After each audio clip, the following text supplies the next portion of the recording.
অবৈধভাবে ইউরোপ যাওয়ার পথে লিবিয়া উপকূলে নৌকাডুবিতে নিহত ২০ জনের মধ্যে ৩ জনের বাড়ি গোপালগঞ্জের মুকসুদপুরে।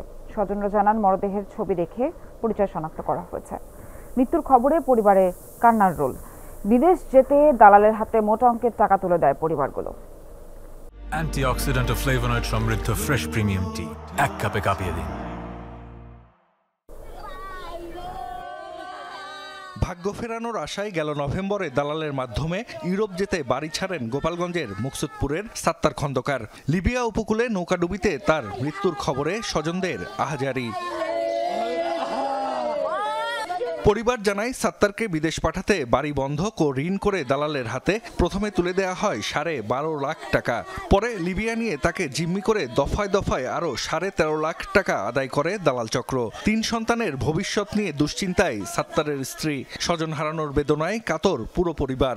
ছবিটা দিচ্ছে, তখন আমি আমার যখন টাইনে টেনে দেখা যায়, দেখি তোর ভাই এখানে আছে নাকি। তখন আমি দেখতে দেখতে দেখতে দেখতে অনেকগুলো ক্লিপ দেখে, একটা ক্লিপে দেখি আমার ভাই আছে। স্বামীর আটকে রেখে গোপনে গোপনে ফোন দিয়া টাকা দিবা না মাইর হালাবো। স্বামীর জ্বালা সন্তান মুখের দিক চাইয়া সুদি কইরা টাকা এনে দেয়। বাচ্চাগুলো নিয়ে কি করবো? বাচ্চাগুলো নিয়ে কোথায় দাঁড়াবো?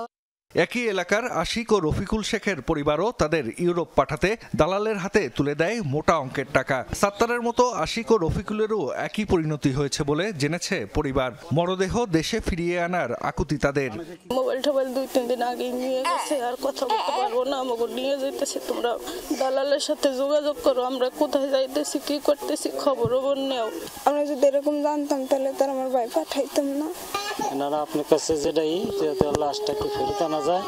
10 দিন পর্যন্ত আমি অসুস্থ, আমার ভাই আল্লাহ দোকান করছে, কয় নাই ভাই দোকান আছে, কয় নাই ভাই দোকান আছে, কত কষ্ট করছে রে। দালালদের আইনের আওতায় এনে কঠোর সাজা নিশ্চিতের দাবি এলাকাবাসী ও স্বজনদের। দালালরা ফুসকাই ফাসকে আমাদের এই ইউনিয়নের লোক, এই ফুসলাই ফাসলাই মনে করেন কথাবার্তা কইয়ে তাদের আশ্বাস দিয়ে মিথ্যা আশ্বাস দিয়ে তারা নিয়ে আজকে এই ঘটনা ঘটাইছে। দালালের বিচার এটা সরকারে করব, আর এক চলার মতো কি কাদা এটাই আমি আবেদন করতেছি সরকারের কাছে। দালাল চক্রের বিরুদ্ধে ব্যবস্থা নেওয়ার আশ্বাস উপজেলা নির্বাহী কর্মকর্তার।